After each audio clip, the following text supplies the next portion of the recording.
Valerie, how are you doing? Hi Jay, this is Kira today. How are you? Oh, good, good. Yeah, I'm just trying to get everything organized. Awesome. Yeah, so I guess Valerie's little girl got injured. Oh, did she? I didn't hear about that yet. I think something happened to her arm. Yeah. Oh, that's no good. I need to ask her about that.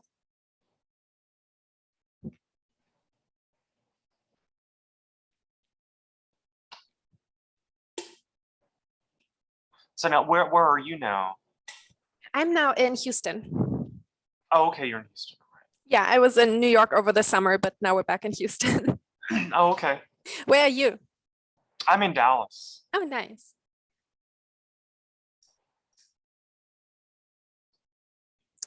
Should I start admitting people to the video, or do you want to hold off for now? Yeah, why don't you wait until I think it's what time is it? Just wait a few minutes and then we'll start letting people in. Yeah, sounds good.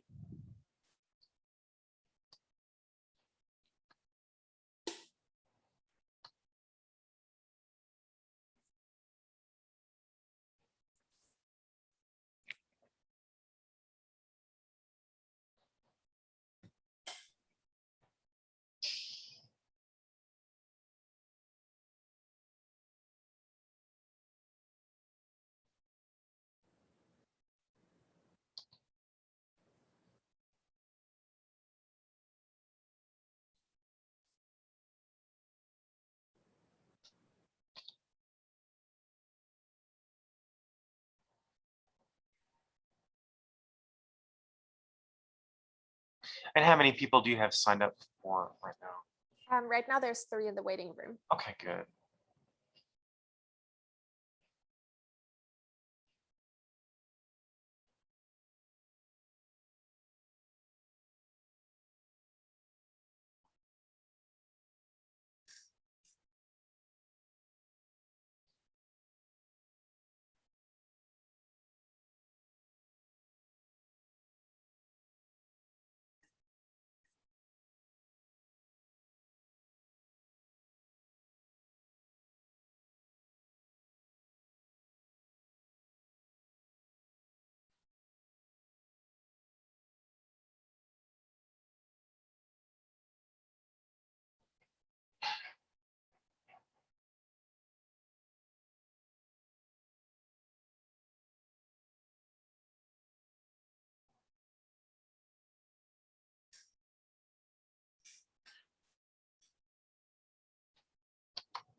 Okay, why don't you go and start letting people in? Okay, sounds good.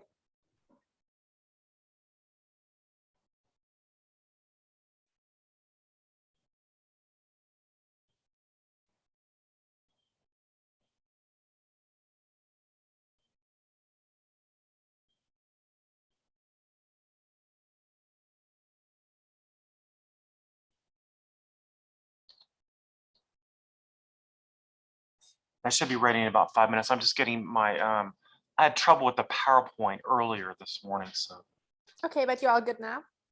yeah, just give me a few seconds. Push it on.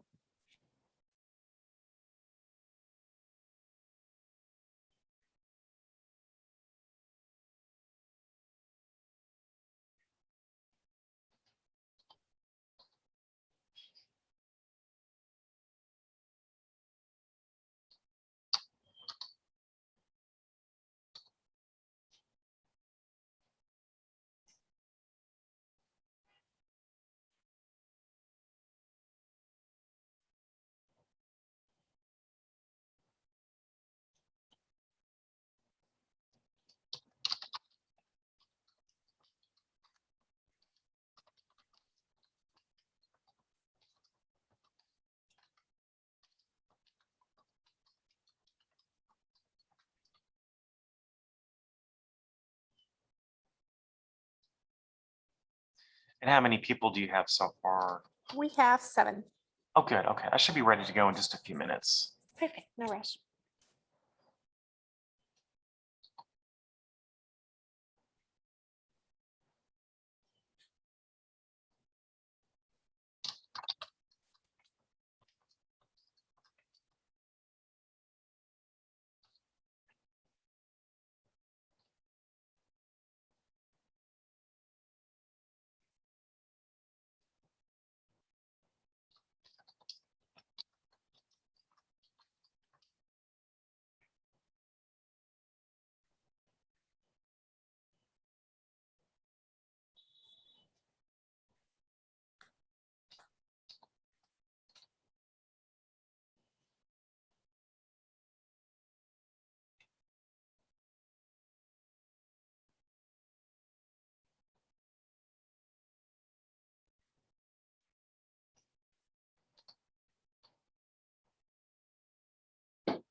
Yeah. Okay. I think, let's see.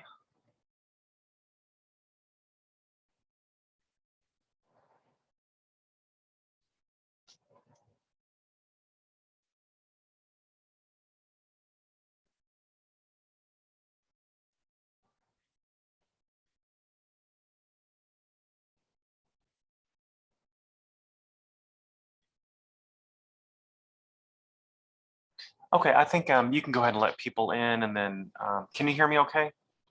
Yes, I can hear you perfectly. Let me get, Okay, we have 8 people in the chat now, or in the video. okay. Let me see if I can share my screen and let me know when you're ready to record. It's already recording, so whenever you're ready. Okay.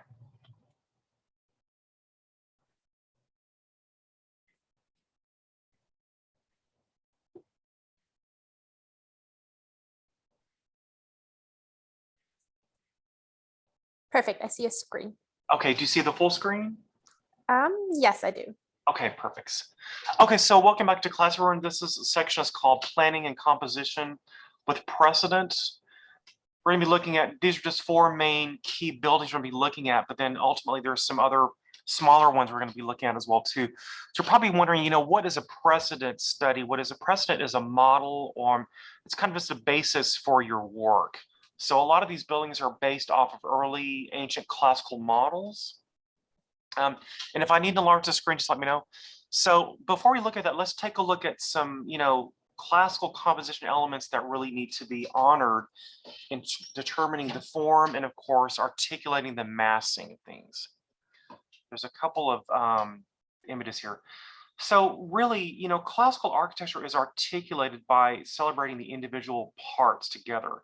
If you look at number C, the way that the pediments are arranged, they're all too closely tied with each other. If you look at articulation, the independent blocks are articulated by several different pieces. In other words, you can see that the pediments are separated by some individual blocks. The same thing with the dialogue with the elements above that, A and B, is that the thing about classical architecture is there are certain elements that separate and articulate one element from another. So in other words, you would never do a colonnade in example A without the entablature, of course, the cornice. So you can start making these visual relationships, because you look at diagram number C where it says no articulation, it's very difficult to construct and design the pediments that run right into the wall with each other. So when you look at these examples, everything in true classical architecture is very carefully articulated. So again, in this example, we're going to be looking at several different examples of the same sort of floor plan topology. But of course, you would never see the round drum or the cylinder married with the 2 parallel blocks. There's always a little buffer or a separate piece that transitions from the curve to the rectangle. So classical architecture is very carefully articulated. So we start making these visual clues, when we start looking at each one of the buildings in lecture today, you're going to be able to see this relationship very carefully honored. First, we're going to look at is the precedent for, of course, Thomas Jefferson's University of Virginia campus, of course, the main central hall or the dome. The model of this clearly was the Pantheon in ancient Rome. You can compare the two facades, are very similar because Thomas Jefferson used this building typology as a precedent study for the actual rotunda itself. You can clearly see here is the section in the plan of the Pantheon, a large sphere fits into the cross section. We've seen this several times. This plan of the Pantheon and of course the plan of Juve is very similar. We can tell by the elevations that they're both very carefully related, if not almost the same height and size. Now remember, the original Pantheon's dome was a single shell concrete dome. I think Thomas Jefferson was using probably iron or steel covered with plaster, not really concrete. But we can clearly see the Greek temple frame is superimposed in front of a Roman dome. Of course, the basic structure or paradigm is, of course, the Pantheon. Of course, also, Thomas Jefferson was looking at the ancient Greek temples and stoas. The stoas are the long parallel bars that have markets or meeting places around, of course, the main central temple. So, Thomas Jefferson uses the precedent for this is the Maison Carrere, and this is actually the ancient Roman Forum. One of the buildings there, of course, he's using the main central building around the stoas as a paradigm for the actual site. Of course, so we're looking at the paradigm for the neoclassical law that Thomas Jefferson designed for. So here is a plan of the Pantheon in Rome. Here is a plan that Thomas Jefferson designed for this is actually the library. It's really wonderful what he does with the book stacks. If you see the radial plan, the columns, of course, define the central core. Then, of course, the book stacks are paired and aligned with the center of the column around the central line of the building. There's a cross section, a very kind of different cross. It's a very similar section to the Pantheon, of course, but Thomas Jefferson incorporates many different floors. Of course, the central core is illuminated by a large skylight, the same thing with the dome and the Pantheon. Of course, here is, of course, the central rotunda facing the lawn with other flanking buildings, the same thing that we see as the model he's borrowing from the ancient Greek stoa and, of course, the temple front. Also, here's a comparison. This is the plan of the Pantheon on the left. These are some ground floor plans of the rotunda itself. It's interesting that he uses these ellipses for the basement. I'm not sure why that geometry has been imposed, but of course, the plans above that have a very centralized core. The same thing with, of course, the Pantheon in ancient Rome. Here's a wonderful section with shades and shadows. You can see that the central core is actually a library with bookshelves around the central core. It's really wonderful what Jefferson does with the way he disguises the bookshelves around the central part of the central core, which have, of course, the composite capitals. So the book stacks are very clearly disguised in the transitional layer between the dome and, of course, the interior dome and the outside of the shell. Also, when you actually visit this in person, it's wonderful because you can see a mezzanine level around the columns. You can actually overlook the central core, get a book from the ground floor, and climb up and have a reading carrel around the section right below the dome.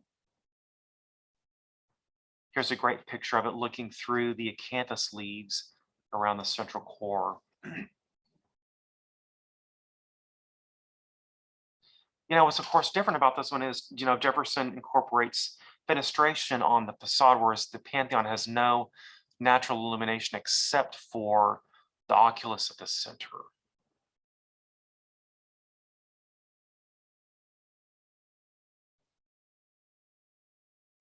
Of course, we can clearly see the Pantheon is definitely a model for Jefferson's University of Virginia rotunda.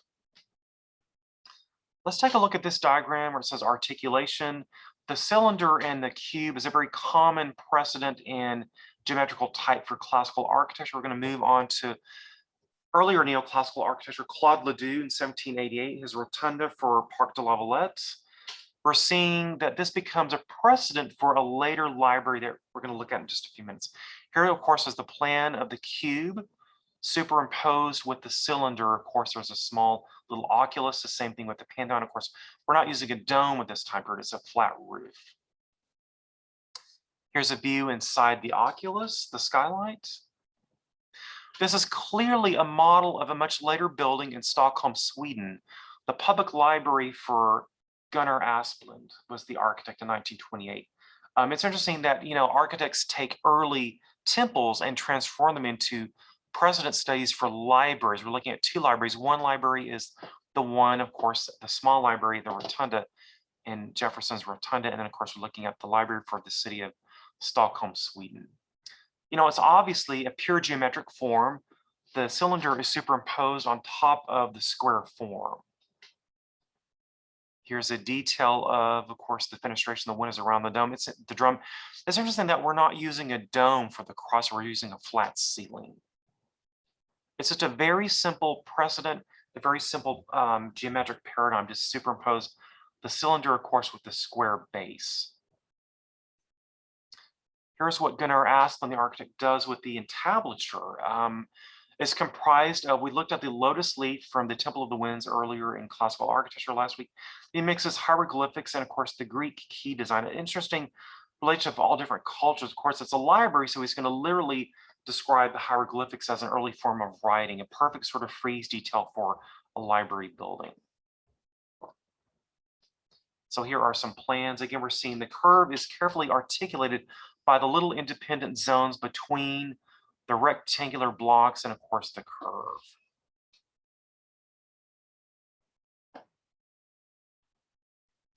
So the circulation is very straightforward in this building. It's just the central axes, the Greek cross plan. The main entrance is the red block that's here in the front. That's where my cursor is. Then, of course, this is the ground floor level. Then, of course, the main volume of space is on the piano nobile, or, of course, the elevated section above the street level. So this is actually the ground floor plan, how you would actually enter. Look at the long promenade, the staircase to actually enter. This entry sequence is really powerful. It's almost like you're looking through an Egyptian procession ramp. This is how you would actually experience this cylindrical volume of space. There's a large ancient Greek portal with, of course, a large promenade staircase. And here's this incredible volume of space. There is no question as to where a book can possibly be in this library. The circulation is so clear that all the books are stacked into one cylindrical zone.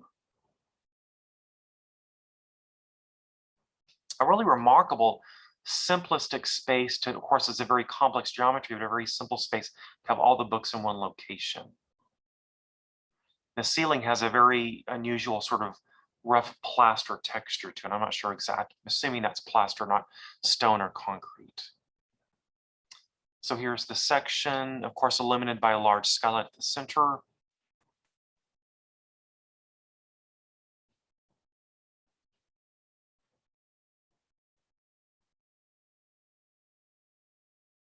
It's a very simple and clear partie. Of course, the paradigm or the precedent study was, of course, Ledoux's earlier building in 1788.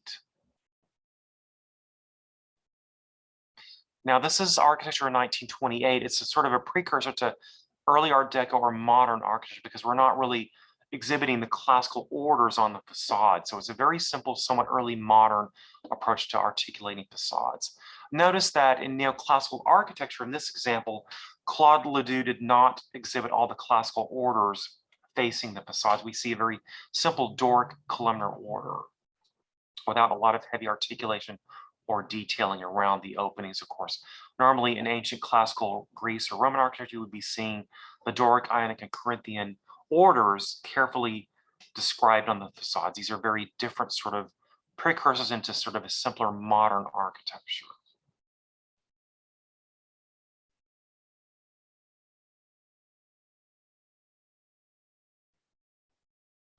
These are some really interesting photographs. These are the circulation zones around the circular opening, of course, for the central library. Very thin little staircases because the stairs are not really meant to be expressed on the interior. The only time you would see a celebrated stair in this example is, of course, the main entrance. A very powerful way to experience this space. It's a very interesting type of compression. You go through the narrow corridor and then you open up to this extraordinary large volume of space.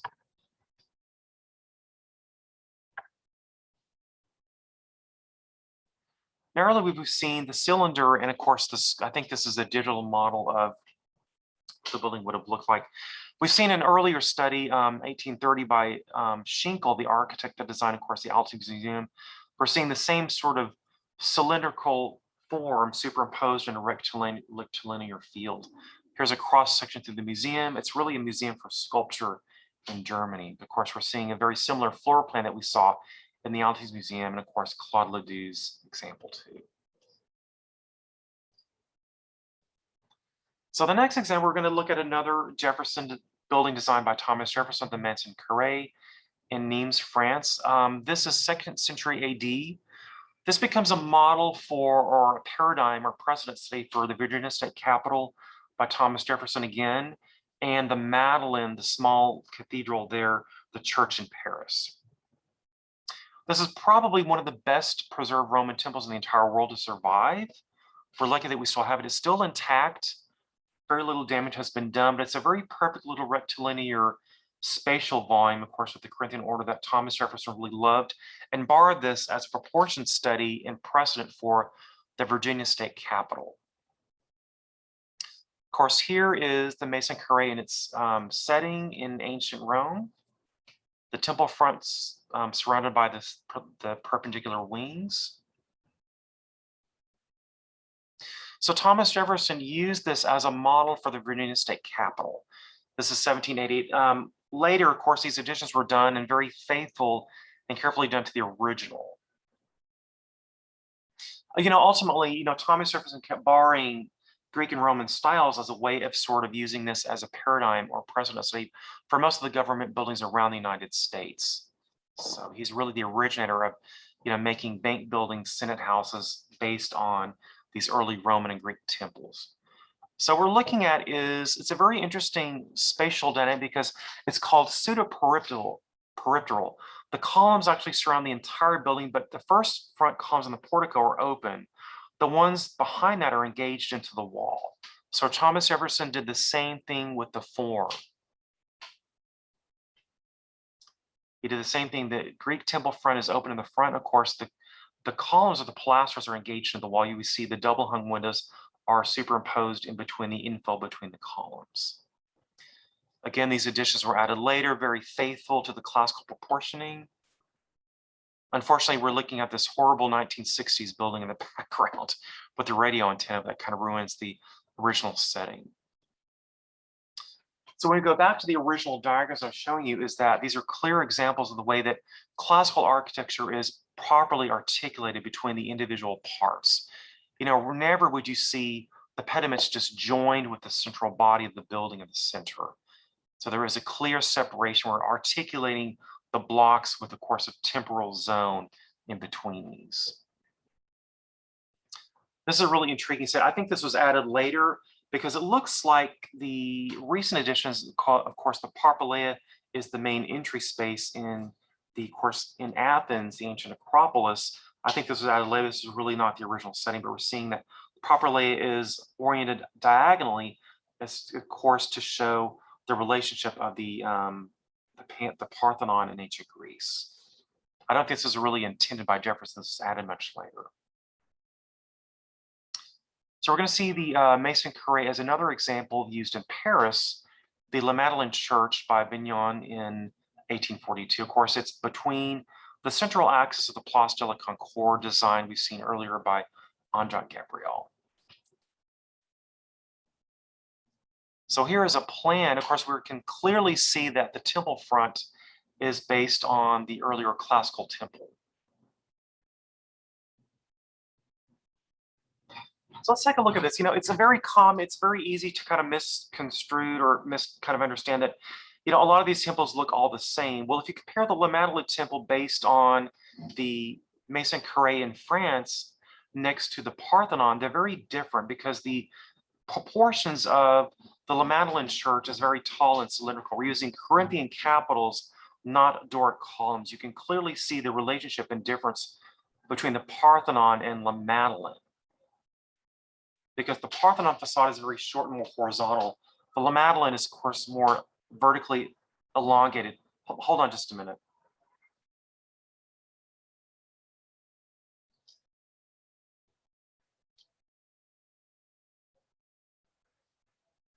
Sorry, there's a lot of traffic noise, just a second.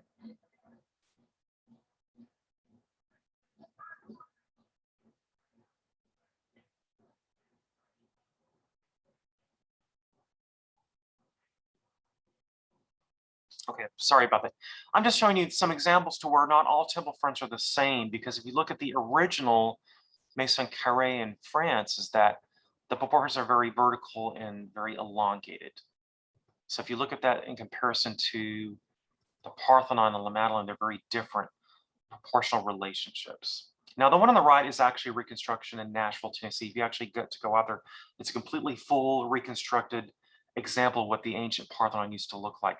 Of course, it doesn't have the setting in ancient Athens, but you can see that the proportions and the details look exactly as it was originally built in, I think, 300 BC. Now, the one on the right is actually pebbled concrete, which is a little bit visibly discouraging to see. Of course, the original Parthenon was marble, and of course, the one on the left, the Madeleine, is cut stone and marble. What's interesting is this particular building is not exactly the same sort of facade study as the Maison Carré, because of course we're seeing that the columns are embedded into the wall. In the church study in the Madeleine in Paris is that the columns are independent from the wall. So when you walk around this, you get this beautiful layer of the facade separated by the front columns around the entire building.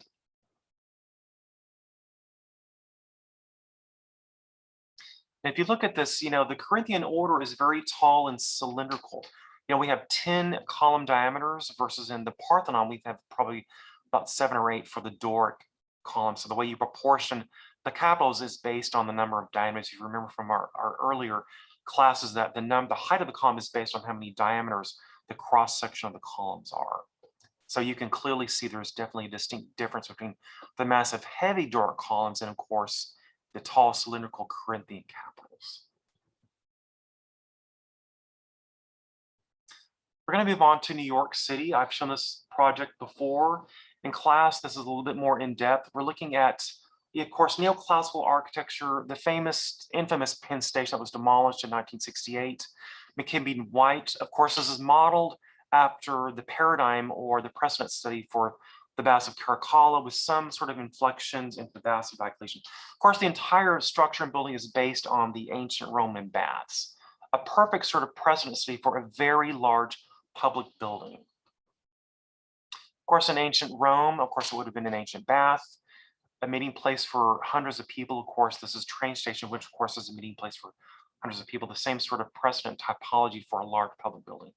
It's obviously modeled after the ancient Baths of Caracalla, a huge structure for ancient Rome. I was showing some of the examples is that one of these baths can fit into at least 4 or 5 football fields in length and diameter, length and width.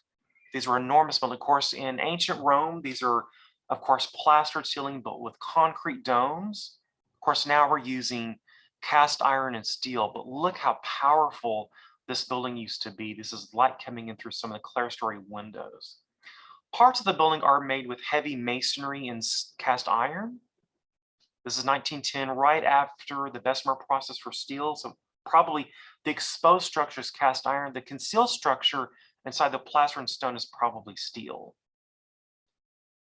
Here's just an incredible picture of what this could look like with ancient Roman architecture with electricity. You can see that half of the building is a heavy stone masonry. The other half is cast iron with glass. So there's a very distinct dichotomy between the heavy masonry buildings from ancient Rome and of course the modern ones, what I'm calling modern 1910 early sort of industrial age architecture with cast iron and steel. And the size of these buildings were just enormous. We can obviously tell that it is based off the ancient Roman baths. Here, of course, is a reconstruction. This is an enormous model in the EOR of the ancient city of Rome. We can see the model for the ancient, I'm sorry, hold on a minute. The model for Penn Station was really based off, we can clearly see the Bass of Caracalla.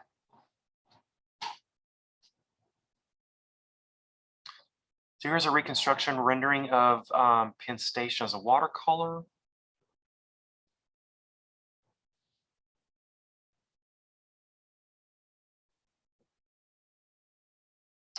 Here it is superimposed with Grand Central Station. Grand Central Station is the small, kind of shaded rendering in the center. Penn Station was much larger. Of course, Grand Central Station is still incredible, but it's not the size or spatial capacity of the old Penn Station.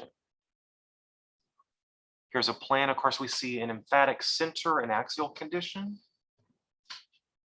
You know, when we looked at some of composition in Beaux-Arts classical architecture, we see that, of course, the plan is based off of the early sort of Beaux-Arts classical layering of space and axial conditions.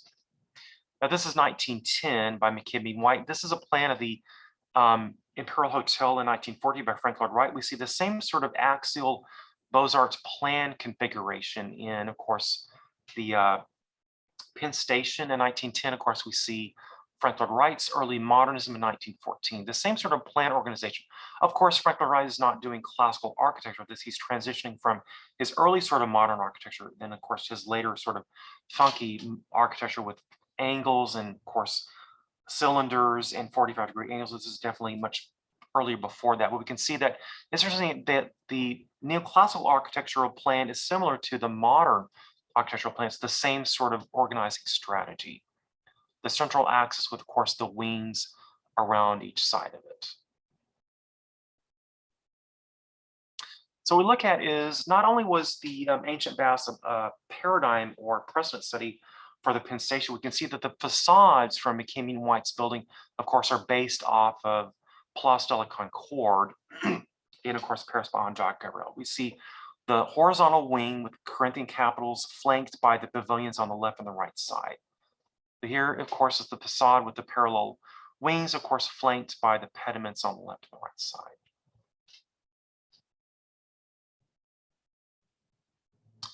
This is actually kind of an entrance waiting room. What I like to show in this image is that you can see that what's interesting is McKibben White does kind of what Michelangelo does in architecture, is that he sort of mixes the orders together. Of course, by now, this is neoclassical. We've seen Michelangelo, we've seen Baroque, we've seen Mannerist architecture where they sort of change and flip things around.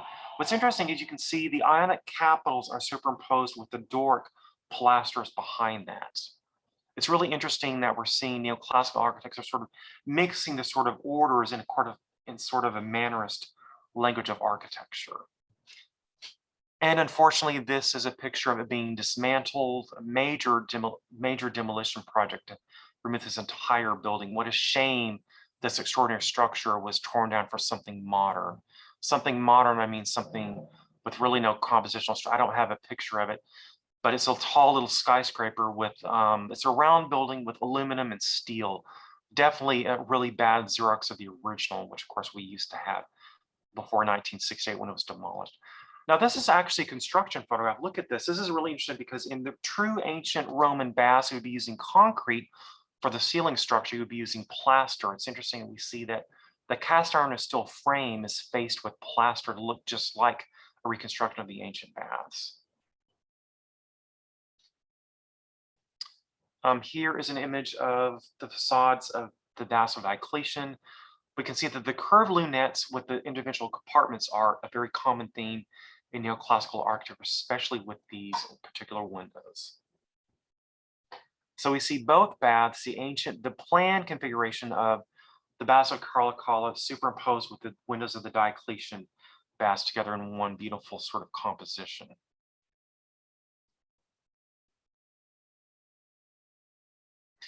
Okay, so we're going to look at something, a really interesting relationship between classical architecture and modern architecture. This is Le Corbusier's work. Well, this is his studies for when he went to visit Hadrian's villa there outside of Rome in Tivoli. Of course, you know, all the modern architects studied classical architecture and kept an emphatic ethos of practice and drawing in their sketchbook. So we're looking at is Corbusier's sketches he did when he came to visit Hadrian's villa. Of course, we're all familiar with Hadrian's Villa, the famous canopus. Here is the large reflecting pool with the sculptures. Of course, this really intriguing entablature that breaks the form and curves and spins over the Corinthian capitals. This, of course, is the famous image of Hadrian's Villa, the canopus around the reflecting body of water. Of course, I've shown this in class before. Hadrian's Villa is an enormous complex of very complex geometrical relationships. The canopus is the part on the right that's highlighted in blue. The central axis comes from the main core of this enormous body of space. The central line comes from the center and goes all the way to the end of what's called the canopus. So, okay, so here's the plan of the canopus. What we're going to be looking at, what Le Corbusier was fascinated with, is of course the light condition coming in from, you see the far right, this really interesting mixture of casinos and of course this curved exedra. Here's a clearer drawing of it. We can see at the end of that, there's a large little core that kind of ends in a curved apse. What's intriguing is, modern architects always try to incorporate themes and precedents from early classical models. So of course, here is a detail, what it looks like currently with, of course, the curved exedra. The corridor goes a little bit further beyond that. And so what Le Corbusier was fascinated with was the light condition coming at the very end of this canopus, a very sort of ethereal and enigmatic place to sort of have light coming into the apse. Here's a Piranesi engraving rendered at, you can clearly see the hallway that continues on in sort of the distance with, of course, this curved little apse at the very end of it. So here's Corbusier's modern interpretation of the end of the canopus Hadrian's Villa. It's very mysterious to see the light condition coming in through one of these altarpieces.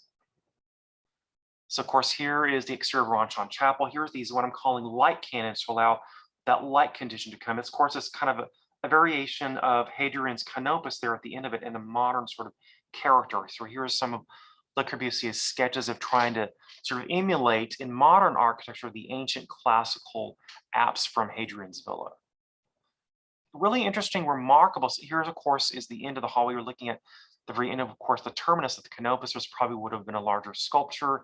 But what Le Corbusier is doing is he's trying to borrow that lighting condition from a classical building and incorporate it into a modern sort of idiom.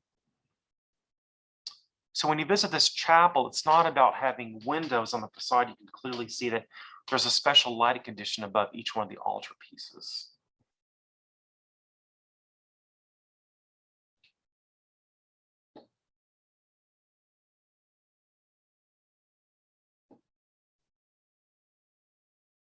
It's really interesting that a modern architect went all the trouble to visit this and just take the entire site and only model one part of it. I'm sure, of course, Le Corbusier was fascinated with some of the ruins, but that was really his inspiration for creating these, I'm calling light cannons in Ronchon Chapel.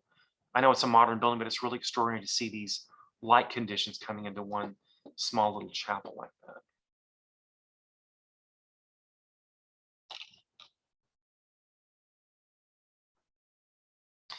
Well, that's the end of the lecture. I'm sorry, I live in downtown Dallas. There were a parade of motorcycles that was very distracting. I can stop by each one of the slides, or I can entertain questions or comments.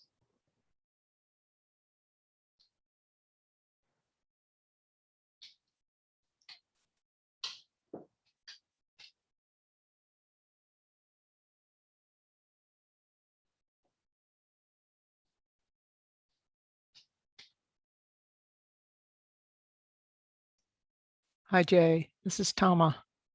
Yes, how are you? I had a quick question for you. The La Madeleine, Yes. in the entablature, it says La Magdalene. Is it really La Madeleine or Magdalene, like I think it's, Mary? yeah, I think it's, a temple dedicated to possibly, Mary Magdalene, but the title of it is La Madeleine. Okay. I was just curious. I saw Yeah, that. is interesting. You have very good eyes to notice that. Are you from the slide that I was showing, this one? Yeah. Well, not that one. There was another one where it said it was in Latin, but it looked like Magdalene. Your eyes are much better than mine. Sorry. All right, no, you're fine.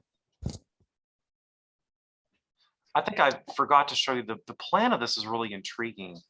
When I went to visit there, you have no idea what the spatial constructs look like, especially it's disguised by the appearance, but it's interesting that there's 3 repetitive domes, the entire sanctuary.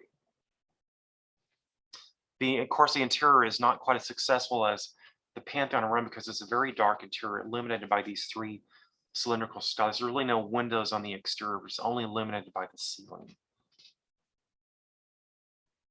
And here's a plan, of course, of all this, the saint, excuse me, the saints and the sculptures inside the sanctuary.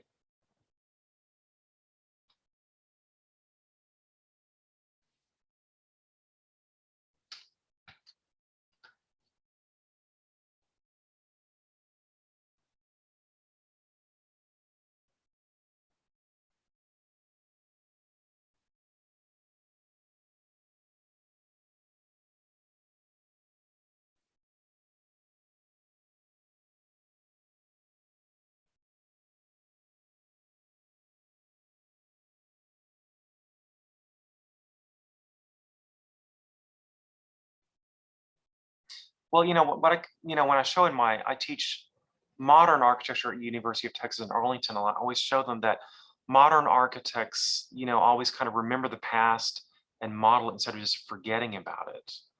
Because, Le Corbusier said the true modern architect remembers the past and looks to the future.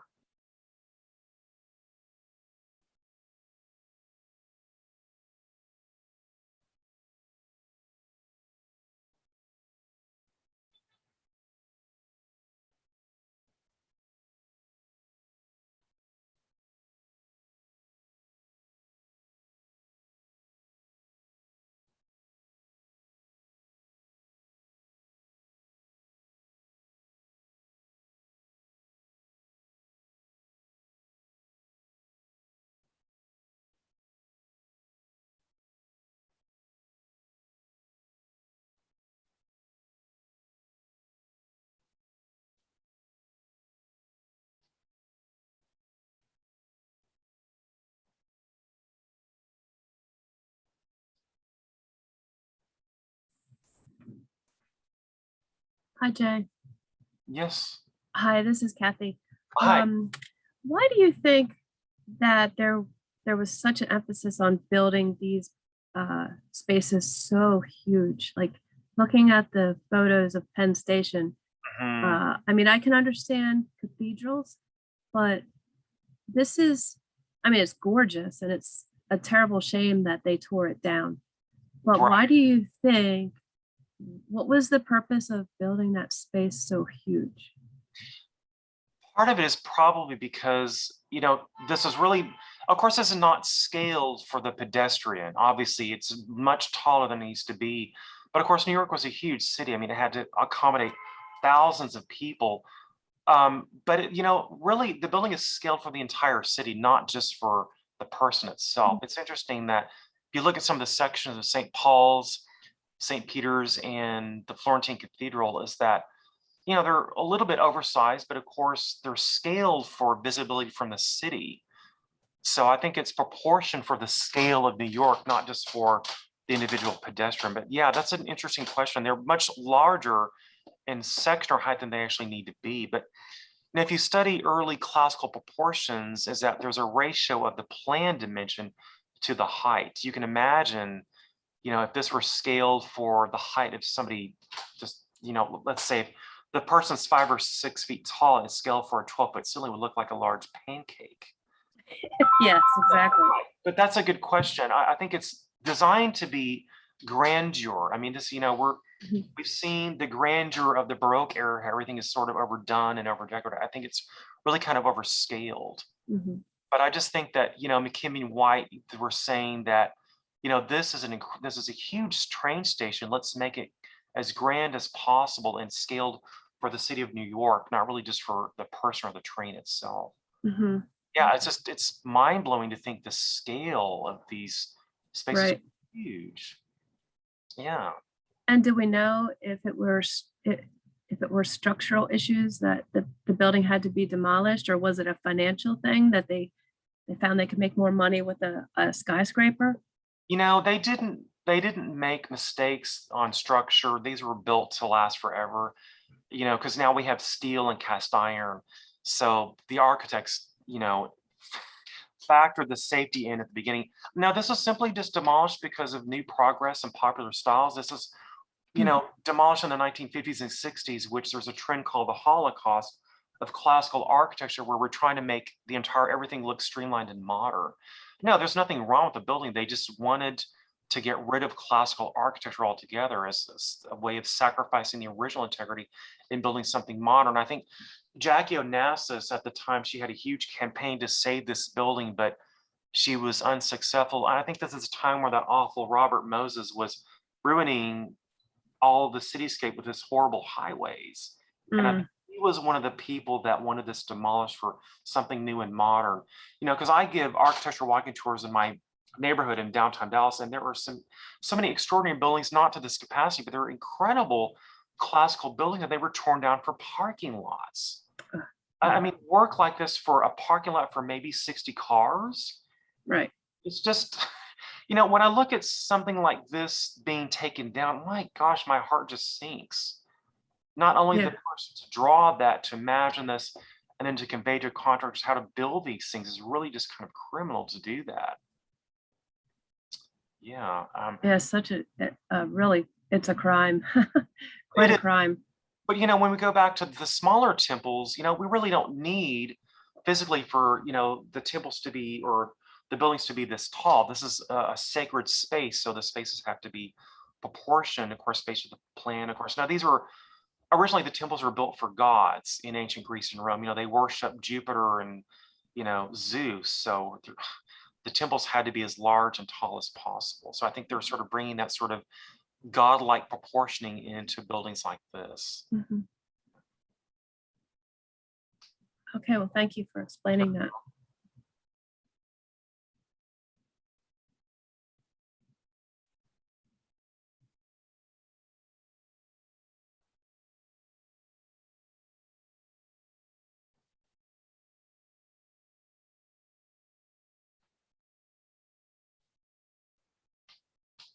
I think it's about 12:45. I guess if there aren't any questions, we can probably end the lecture if nobody has any questions or comments. Can you go back to that slide that you were up at that looks like a lake and like a garden? Let's see. No, not that big. It had the arches and it's outside. It's farther up at the beginning. Let's see. I just want to know what that is. The only one that had a lake was, I think, this one. Yeah, no, not that. It's like then it's like a pond. It's smaller than that. Let's see. Yeah, let me go back. Keep going down. I'm watching. Okay. Oh, you can see the sides on the left. Okay. I'm just trying to Yeah. figure where that one would be. Let's see.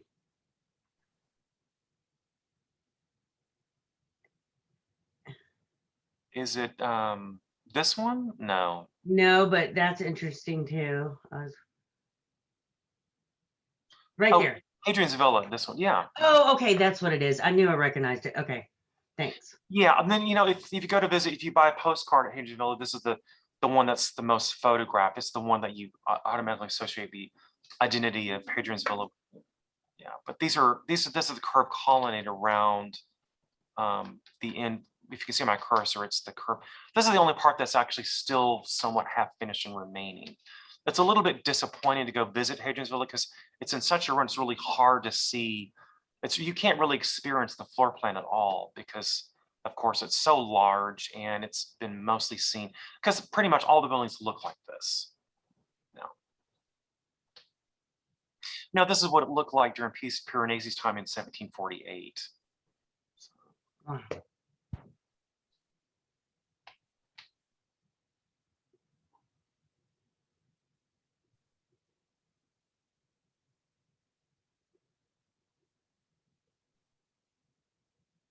And what is the other thing that you back up that was blue that you said, here's the other one that has the pool before Hadrian's Villa?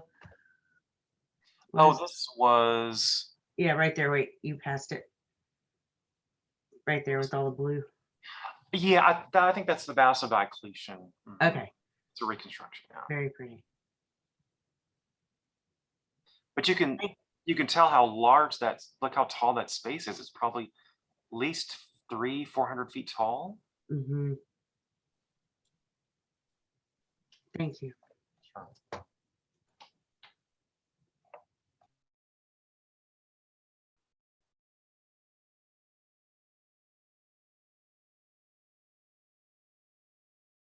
When I give my walking tours of downtown Dallas, there's a section where we have the Statler. It's a modern hotel. Of course, the modern library that was built in Dallas in 1963. They tore down a beautiful Carnegie Library to make way for that, just simply because the city wanted something modern, which I thought was kind of a shame. But of course, the modern stuff is really exciting.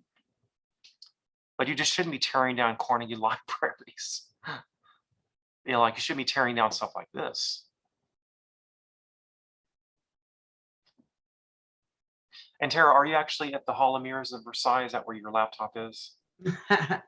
Yes, I'm on my desktop in my office, but yes, the background is Versailles. Good. I'm very into Versailles right now. I would love to go there. Okay, well, again, you'll have access to all the PDFs, and then if there aren't any questions, I think we can end the lecture. On next Tuesday, we'll be talking about construction methods and materials. This is really interesting. You'll be able to see how things were actually made in classical architectures, roughly starting from 8000 BC until the until the early turn of the century. How do we get access to the PDFs again?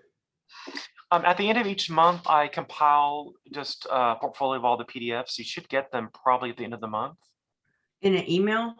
Yeah, and I think Valerie Wood does that. And then who's the guest moderator today? Is that? I can't remember her name. Well, Valerie Wood's not here today, but she's the one that actually compiles all the PDFs, but you should have them. And if you want to send me an email, I can just email it to you directly. Okay, You have my thank you. email address?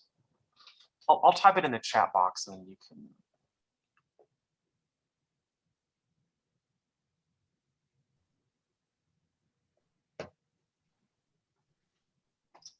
Although I haven't really used the chat box in a while. Why don't you just type your email in here and I'll send you an email with it. Thanks.